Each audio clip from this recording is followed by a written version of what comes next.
everyone, welcome back to the channel. In the last video, we looked at the UK's new crypto framework and why the government has finally decided to introduce clear rules for digital assets. But while I was researching that video, I realised something. The crypto framework isn't the whole story. In fact, I think it's just one piece of something much bigger. Because just a few days later, the UK has announced a new task force bringing together more than 50 organisations, including BlackRock, JPMorgan, HSBC, Goldman Sachs, Ripple, and many of the biggest names in finance.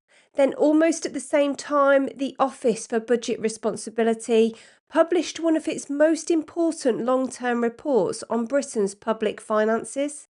At first glance, those headlines don't seem connected. One is about crypto and financial technology.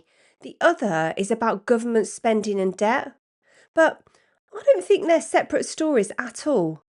I think they're both part of the same conversation about where Britain's financial system is heading over the next 20 or 30 years.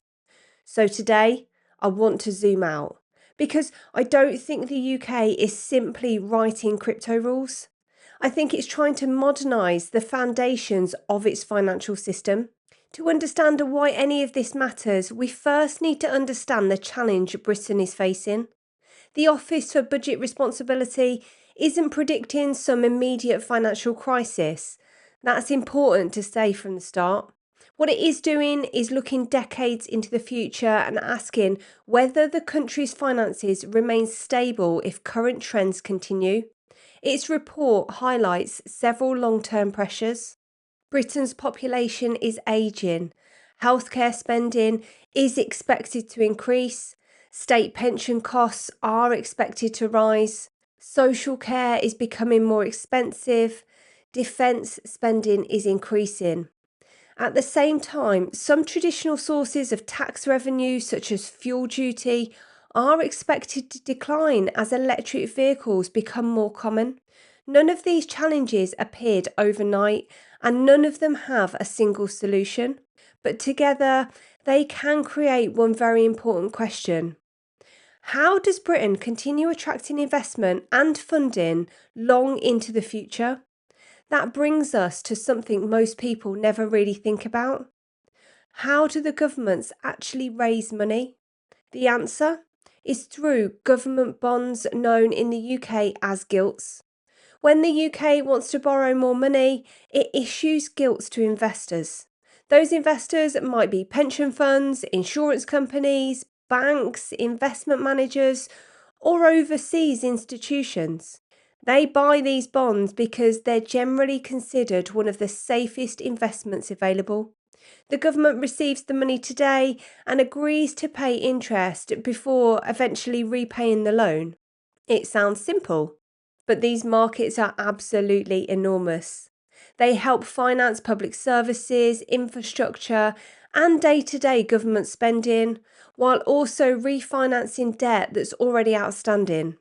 Without a healthy government bond market, borrowing becomes more difficult and potentially more expensive.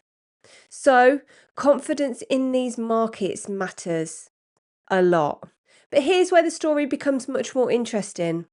Most people imagine that once somebody buys a government bond, it simply sits in a portfolio until it matters. But that's not how modern finance works. Government bonds are constantly moving around the financial system. They're bought and sold. They're used as collateral. They're used in short-term funding markets. Banks use them. Investment firms use them. Financial institutions borrow against them. They're one of the key building blocks that helps money move through the financial system every single day. It's a bit like the plumbing inside a house. You rarely think about it until something goes wrong. But without that plumbing, nothing else works properly. Now imagine trying to modernise that plumbing. You're not changing the house itself. You're replacing old pipes, improving water pressure, and making the whole system work more efficiently. That's the stage Britain appears to be entering now.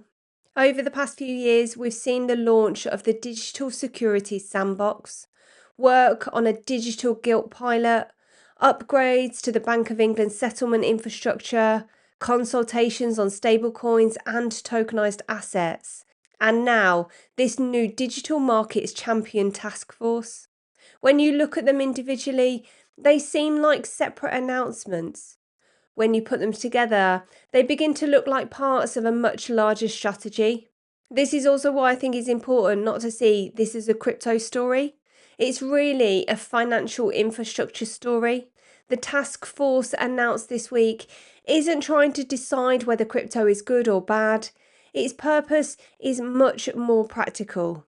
How can the UK's wholesale financial markets become more efficient? How should tokenised securities actually work? How should settlement happen? How should collateral move?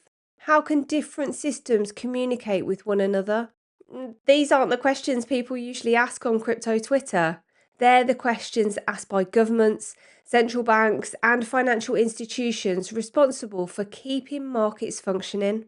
One thing that really stood out to me while reading through the official documents is the language they're using.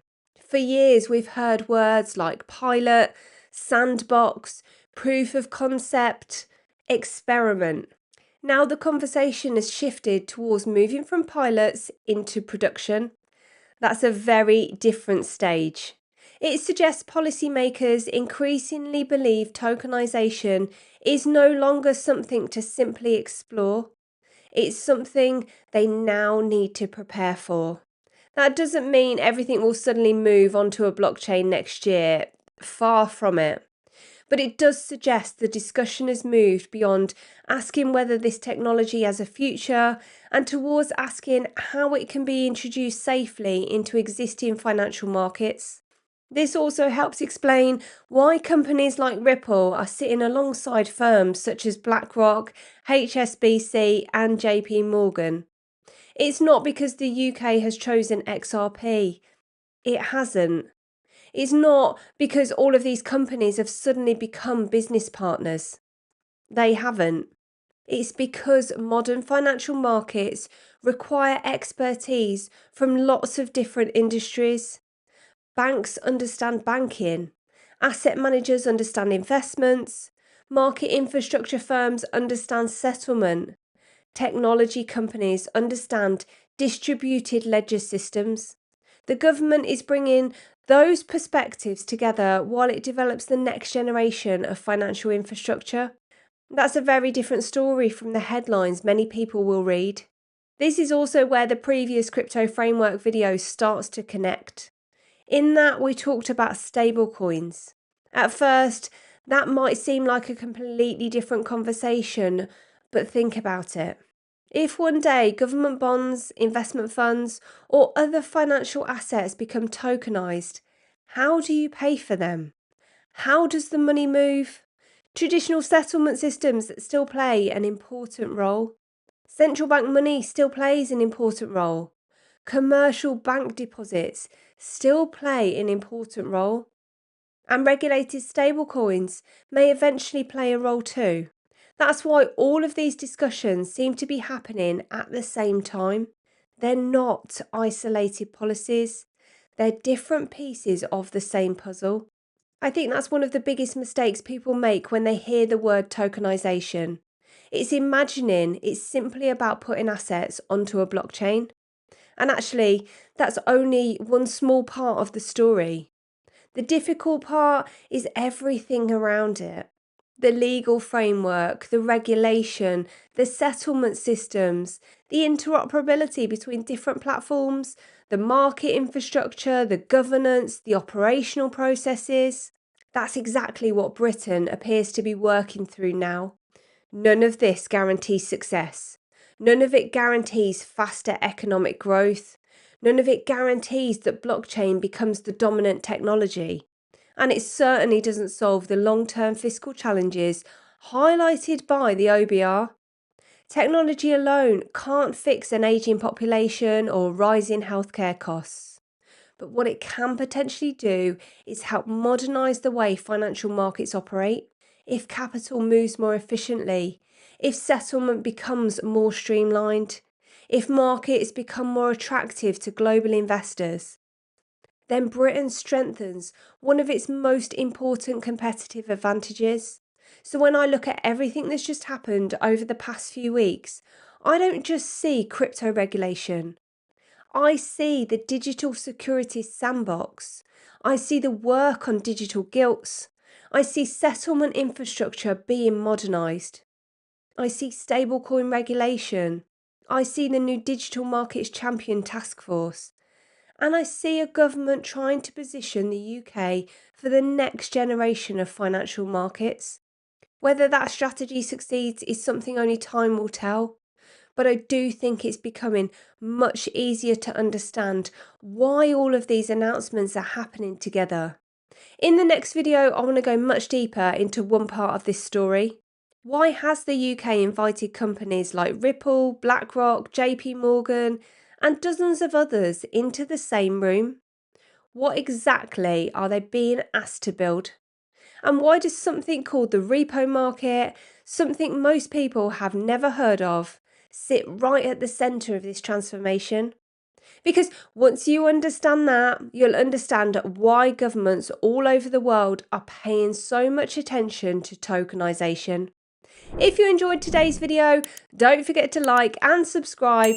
And if you'd like to support the channel even further, all the links to the Crypto Wolfpack community are down below in the description. Thank you so much for watching. I'll see you in the next one.